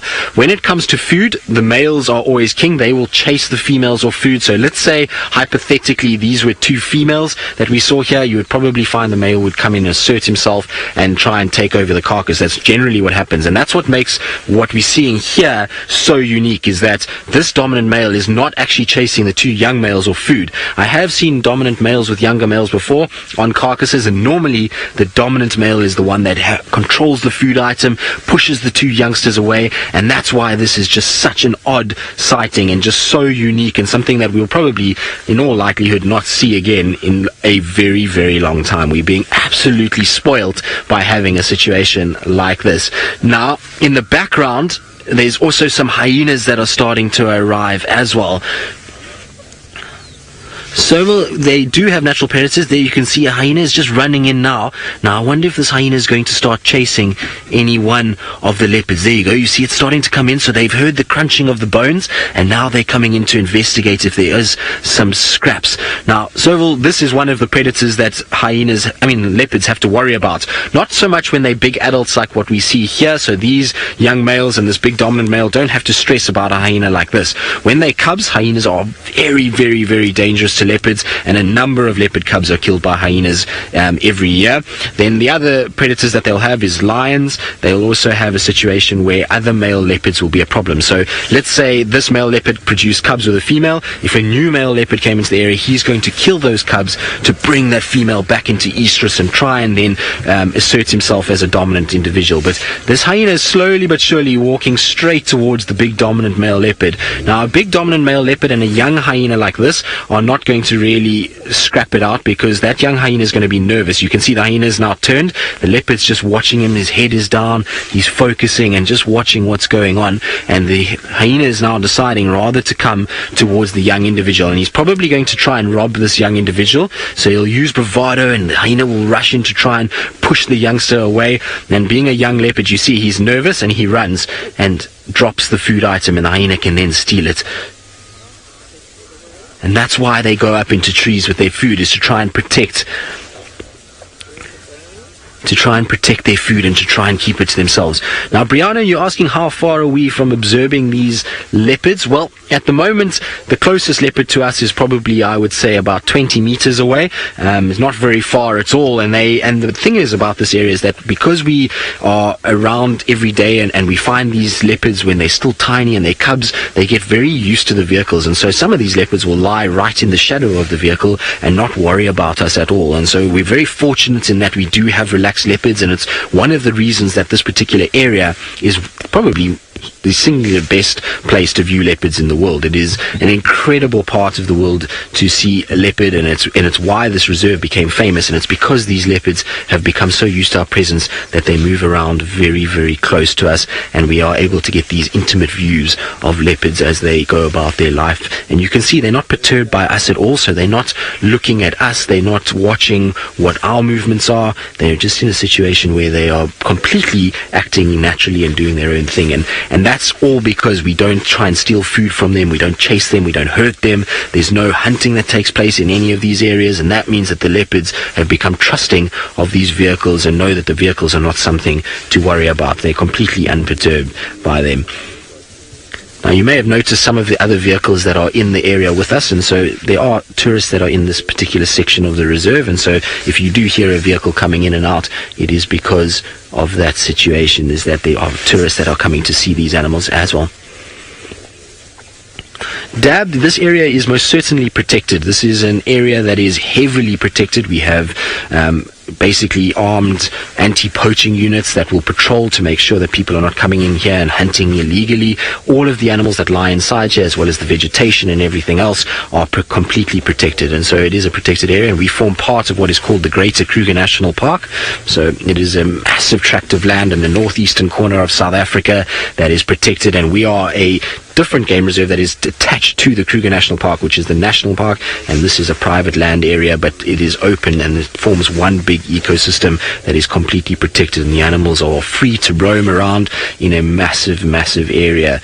And so it is an incredible part of the world, and it is amazing to see wilderness like this. Now, what's interesting is I wonder if this male leopard might not go up the tree. If he does, we might see a bit of an altercation between them, because what happens with male leopards is that they are very, very defensive of their food items when it comes to each other. So with a hyena, they know a hyena's got a very powerful bite and that it's dangerous to go after them. But when two leopards fight, it is a very different story. And if this leopard goes up into the tree, the leopard that's up in the tree at the moment is not going to be too happy to have another individual coming into this area. It really is absolutely insane to see this, and I wonder if this young male is going to have the brazen attitude to be able to try and go up and take on the other one up in the tree itself.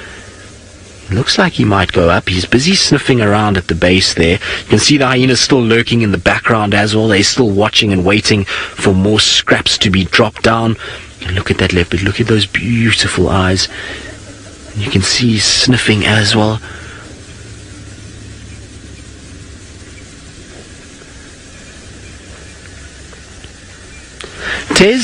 Tez, you're wondering if we found one of these leopards injured, would we go and intervene and help it, or would we let nature take its course? Well, Tez, it depends on what the injury is. So if it's something like man-made, so let's say somebody unfortunately has left a piece of wire around and it's wrapped around a leg or something like that, then yes, we will intervene. We'll come in and we'll try and get rid of it, because that animal would never have encountered that naturally and it will never be able to actually deal with it naturally. Whereas if it's a natural injury, so something like, let's say, another leopard attacks one of these individuals and they get hurt from that, then no, we don't interfere. And the reason for that is that nature has a way of basically dealing with and reducing weaker bloodlines, and it's the way nature was. If we weren't here, it still would have happened, and there's a reason for it. And even a animal like a leopard dying is going to cause nutrients to be put back into the bush. There's going to be scavengers that are going to feed off it. There's all kinds of parts of that take place, and so if we start tinkering with that, we're then interfering with the balance of nature, and we have then a big problem. And the thing is also is that a lot of people will become very emotionally attached to things like leopards and lions and various others, but won't be too attached to the antelopes, and so therefore wouldn't want to treat antelopes, but want to treat leopards for the same thing. So if we apply that rule, then it's a general blanketed rule for everyone. Right, that's unfortunately all we've got time for on our Facebook Live. I hope you've all enjoyed it. It's been an absolute pleasure to have you with us, and so what we're going to do is just leave you with the last few images of the leopards up in the tree feeding.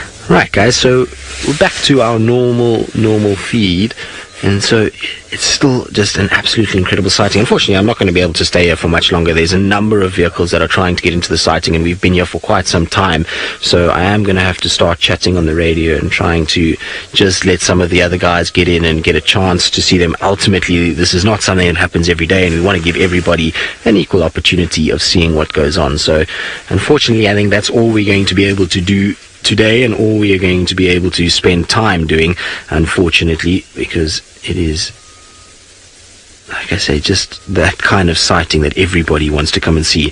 Now, there's a hyena that's got a mouthful of leaves and fur, which is not ideal. I was hoping for more skin or some sort of protein, but not leaves, that's for sure. You can see how just sniffing around and just checking. Tingana's completely asleep. Hosana has found himself a place to lie, and Thamba, well, he's still sitting up, taking it very, very easy at the moment. But like I say, we are going to have to leave the sighting very shortly because, well, there's a number of vehicles in the area and that want to head into this. But it's been an absolutely insane sighting, and something that, well, I don't think I'll ever forget. And so while we move out and radio and use all of those kind of things, let's go back to Brent Leo Smith and see what he's been up to over the last little bit.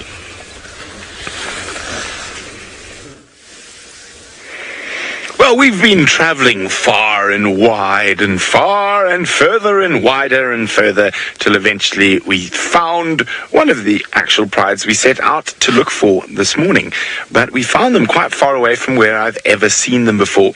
So this is the main, or the big sausages, not the small sausages. So 2 young males, we have 4 adult females, and 1 big adult male who is very flat asleep in the grass. Now, some of them look like they've eaten, some of them look like they are quite hungry. Oh, the boys are up. They are very pretty little boys, these 2. Aren't you good-looking chaps? I love young male lions at this age as they're starting to develop their manes. Now, they keep looking up. I heard some zebra, but quite far away earlier. I definitely think this is a pride to come check on this evening. I think they're going to be very hungry by that stage. Lots and lots of mouths to feed. So the 3 closest to us at the moment are all about the same age, and you can already see how much bigger the little boys are than the little girl who's the closest to us. We're sleeping very comfortably on her paw. Now, remember, this is 100% live from the African bush in the Masai Mara in Kenya, so anything could happen at any second. At the moment, lions doing what lions do best. Now, on average, lions will sleep for about 20 hours a day, and will move more or less 4 hours a day, but that's not what continuous 4 hours. It'll be 20 minutes of walking, an hour of sleeping, 10 minutes of walking, 2 hours of sleeping. It all depends, and that's why we love to spend time with them, because you never know what's going to happen next. And zebra might wander into this area, a topi, a buffalo. Although I have seen this pride, and it is a big pride, with males, run with tail between legs away from buffalo herds. Hey, girlie.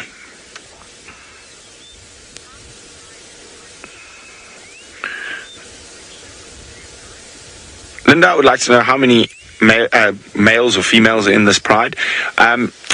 So the most adult females I've seen, I think we don't have all the girls here at the moment. We've got 1, 2, 3, 4 adult females, and 2 young males, sub-adults, and 1 sub-adult female, and that's who we're looking at the moment, who's showing incredible zen with all the biting stable flies around her face.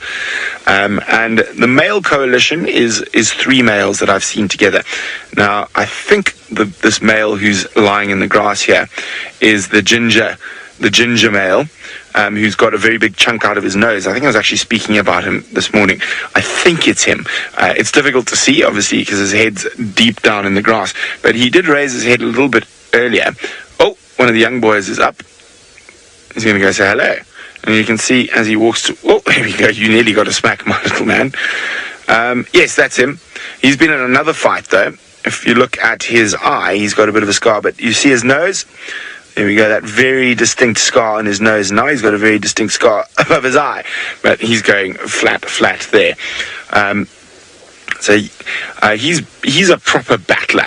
I've seen him chase lions. We've seen him fight with other males. Jamie had a big fight. He chased off a couple of young boys. And unfortunately, these two very pretty young boys, I don't think have much more than a couple of months left in the ease of life with mom and sister before the male chases them off. Now, often people make the assumption that the pride males are the fathers of the cubs. In certain areas, up to 49% of the cubs are not born to pride males or the dominant male coalition. They are born to nomadic males. And so what often happens if males are unable to find other males to join a coalition as they get older, they become nomadic sneakers. And they will actually, their strategy to get their genetic code passed on is to sneak onto the edges, mate with females quickly, and then move out before the dominant males come in, and then just keep moving. Well, there we go. He's got his paw right up in the air, and as you can see, retractable claws. You can't see a claw there. Now, Lil's Candy is wondering, is there ever any interbreeding in prides? Yes, it does happen, especially when you've got big male coalitions, because they can dominate for a longer period than about 4 years. Now, normally the reason male lions are only at the top with one pride for that 3 to 4 year period is to trying to stop them inbreeding with their daughters. Now, however, this does happen, and lions are able to inbreed for up to 4 or 5 generations without any adverse effects to their genetics. It's only after that it does become a problem, and you start getting lions with short legs or 6 toes and whatnot. That all comes from inbreeding. He looks like he's going to go join his brother.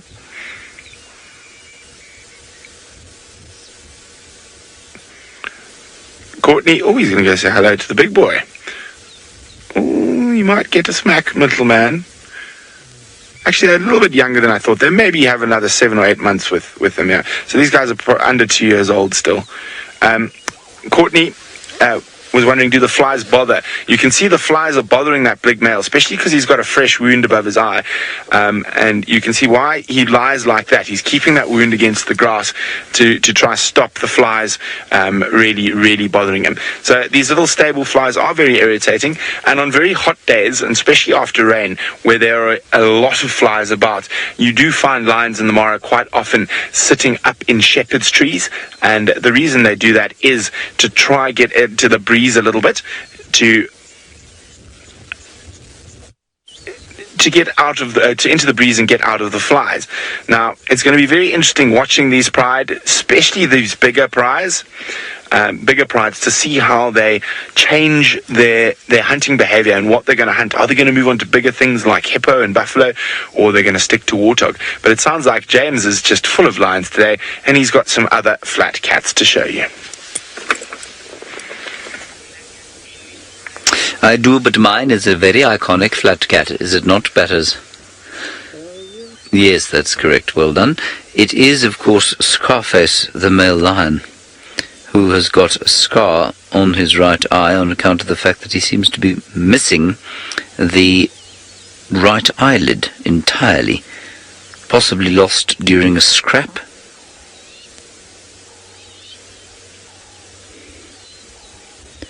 And I think that this is his consort.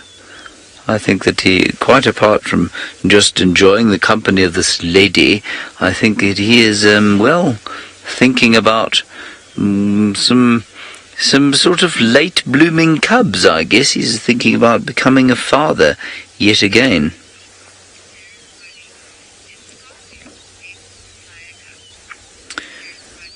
Jared's buddy, you're wondering if Scarface is still able to sire cubs.